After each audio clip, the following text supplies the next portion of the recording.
जो हालात हैं पिछले 2-4-5 सालों से वो बड़े भयावह हैं। अब पत्रकार कहने में शर्माती है अपने आप को, रिपोर्टर कहने में शर्माती है। अब तो नौकर है, न्यूज चैनल की नौकरी कर रहे हैं। सरकार के खिलाफ कुछ नहीं बोलना है, मोदी योगी के खिलाफ कुछ नहीं बोलना, भाजपा के किसी नेता के खिलाफ नहीं बोलना है। मन दिन रात हिंदू मुस्लिम का एजेंडा। मुसलमान नहीं कहा तो मुल्लों की स्टोरी लाओ यार, मुल्लों को पकड़ो।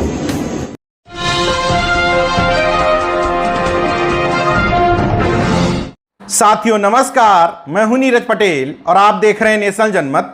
दलाल भांड कॉर्पोरेट दरबारी गोदी मीडिया के एक पत्रकार अनिल यादव का जमीर जागा और उन्होंने न्यूज नेशन चैनल से इस्तीफा दे दिया। इस्तीफा देने के बाद इस्तीफे की टाइमिंग पर तमाम सारे लोगों ने सवाल उठाते हुए कहा कि 10 साल से जब आप न्यूज नेशन में काम कर रहे थे तब आपको पता नहीं था कि इस चैनल में भांडगिरी करवाई जाती है। मैं इस बात से कतई इत्तेफाक नहीं रखता। जिसको जब समझ में आया, जिसका जमीर जब जागा तब जागा तो सही। ऐसे तमाम सारे लोग हैं जिनका अभी तक जमीर नहीं जागा। उनसे तो अनिल यादव जैसे लोग बहुत बेहतर हैं जिनका न सिर्फ जमीर जागा बल्कि पूरे देश को इन्होंने सच्चाई बताई कि इस समय दलाल भांड कॉर्पोरेट दरबारी मीडिया किस तरीके से बेवजह लोगों को हिंदू मुस्लिम के फेर में फंसाना चाहता है। इस मीडिया पर अगर दंगाई होने के आरोप लगते हैं, अनिल यादव ने अपने इस्तीफे में तो वो बात कही ही, एक वीडियो भी जारी किया, जरा सुन लीजिए। लग रहा है कि ये पूरी तरह से मर जाए जमीर, उससे पहले बचा लिया जाए इस जमीर को मरने से, क्योंकि जमीर मर गया तो शायद स्वयं ही मर जाएंगे, खत्म हो जाएंगे। तो मसला ये है कि न्यूज नेशन में साफ इंस्ट्रक्शन है रिपोर्टर्स को, सरकार के खिलाफ कुछ नहीं बोलना है, मोदी योगी के खिलाफ कुछ नहीं बोलना, भाजपा के किसी नेता के खिलाफ नहीं बोलना है। मन कर रहा है बोलने का किसी के खिलाफ या इसकी पॉलिसीज के खिलाफ, सच्चाई बोलने का बहुत मन कर रहा है। तो राहुल गांधी हैं, प्रियंका गांधी हैं, मायावती हैं, अखिलेश यादव हैं, इन सबकी जितनी चाहे उतनी बैंड बजाओ। तो मतलब ऊपर बैठे जो संपादक कहना अपमान होगा संपादकों का, जो संपादक बैठे हुए हैं उनकी तरफ से भी बड़ा प्रसन्नता व्यक्त करते हैं, लहालोट होते हैं कि क्या शानदार रिपोर्टर है, विपक्ष की बैंड बजा रहा है। जो रेवेन्यू मिल रहा है ना सरकार से 17-18 करोड़ रुपए जो साल का मिलता है, उस दिन रात हिंदू मुस्लिम का एजेंडा।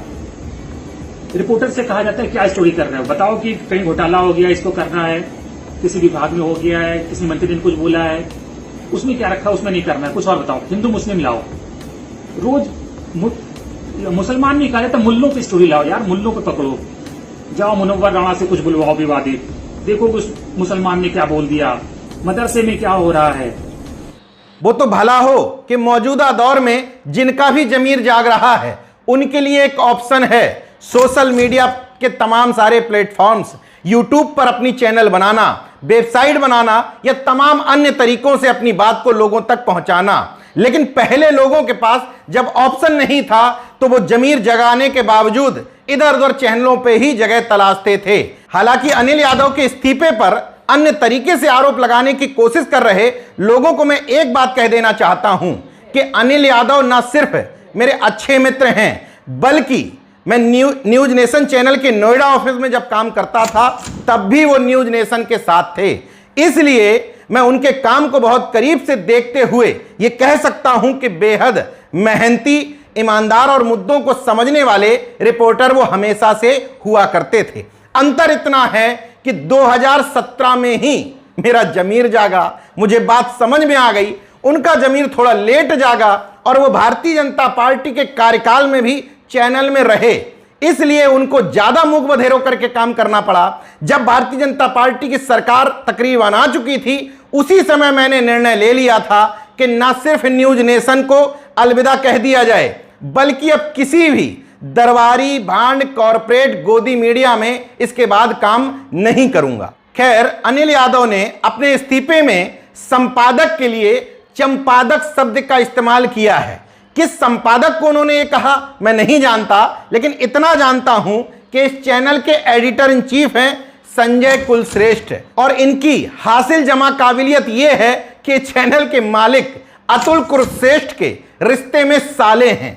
इसीलिए बिना संपादकीय समझ के, बिना पत्रकारिता के किसी ज्ञान के भी चैनल के एडिटर इन चीफ बने बैठे हैं और उनको जो जिम्मेदारी दी गई है वो जिम्मेदारी यही है कि उनको विभिन्न सरकारों से अपनी लाइजनिंग बना करके रखनी है चैनलों से करोड़ों में विज्ञापन लेना है और सरकारों के आकाओं को नाखुश नहीं होने देना है। तमाम लोग जो आरोप लगाते हैं हिंदू मुस्लिम के, सरकार की भांडगिरी करने के, पॉलिसी पर सवाल ना उठा करके विपक्ष को हर बात के लिए जिम्मेदार ठहराने के, उनके इस्तीफे में सारी बातें दिख जाती हैं। प्रमुख बात आपको बताता हूं, 2017 के बाद यूपी में जैसे ही सरकार बदली, बीजेपी की सरकार आई, चैनल ने अपनी रीढ़ की हड्डी मानो निकाल कर रख दी और केचुए का रूप धारण कर लिया। सभी रिपोर्टर्स पर प्रतिबंध लगा दिया गया कि वह सरकार की किसी पॉलिसी के खिलाफ नहीं बोलेंगे। चैनल पर भी लाइव रिपोर्टिंग के दौरान सरकार के खिलाफ एक शब्द नहीं बोलना है, बल्कि सभी चीजों के लिए विपक्षी दलों, चाहे वह बीएसपी हो, कांग्रेस हो या समाजवादी पार्टी हो, उसे ही जिम्मेदार ठहराना है।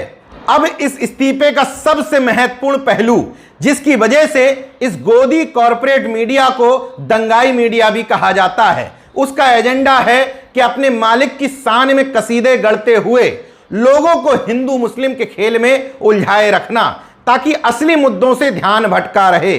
अनिल यादव इस्तीफे में लिखते हैं, चैनल का एक ही एजेंडा रह गया, सुबह हिंदू मुसलमान से शुरू करना, रात में हिंदू मुसलमान से ही खत्म करना। रिपोर्टर्स को बोला जाने लगा, दबाव दिया जाने लगा कि मुस्लिम से रिलेटेड स्टोरी लाओ, मुस्लिम से जुड़ी कंट्रोवर्सी ढूंढो, मुसलमानों को उकसाओ, उनसे विवादित बयान दिलवाओ, मदरसों में जाओ, मस्जिदों में जाओ, कहीं से कुछ निकाल करके लाओ। महत्वपूर्ण बात, मुस्लिम सेलिब्रिटी हैं, बड़े स्कॉलर हैं, शायर हैं, उनसे विवादित बयान दिलवाने का दबाव बनाया जाने लगा। बस दिन रात एक ही फितूर, हिंदू मुसलमान, हिंदू मुसलमान, हिंदू मुसलमान। देख रहा है ना विनोद, सरकार को बचाने के लिए किस तरीके से यह दलाल मीडिया लोगों को हिंदू मुस्लिम के फेर में उलझाने के लिए रिपोर्टर से कहती है कि गलत बयानी करवाओ, ताकि उसी के दम पर 2-3 दिन निकाल दिए जाएं और जो मुद्दा है सरकार के खिलाफ गुस्सा है, वो हिंदू मुस्लिम, भारत पाकिस्तान, भारत चीन के फेर में फंस करके मर जाए। तीसरा मुद्दा, सरकार की भांडगिरी। अनिल यादव लिखते हैं, राज्य और केंद्र सरकार की सभी गलत पॉलिसियों को बढ़ा चढ़ाकर पेश करना, मुख्यमंत्री और प्रधानमंत्री की दलाली करना और विपक्षी दलों को, नेताओं को बदनाम करना, यही अब न्यूज नेशन का एजेंडा रह गया है।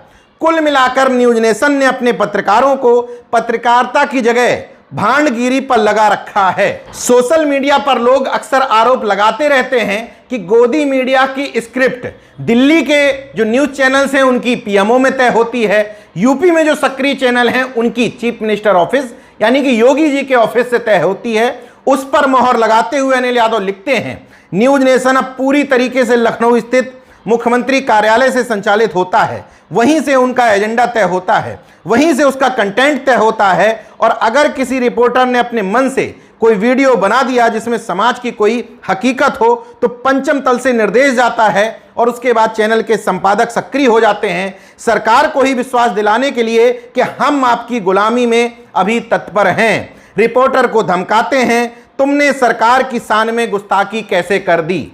और अंत में लिखते हैं अनिल यादव, चैनल के संपादकों को मैं चंपादक कहना चाहूंगा, क्योंकि संपादक बहुत बड़ा शब्द है और आप लोग चंपादक कहलाने के ही योग्य हैं।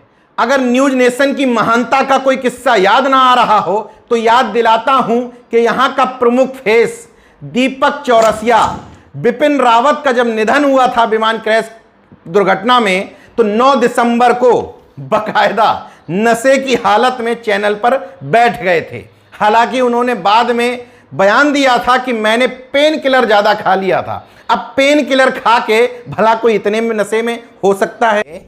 उन्होंने जो देश के लिए किया वो मैं कह नहीं सकता, मैं अब कह नहीं सकता अपने दर्शकों को।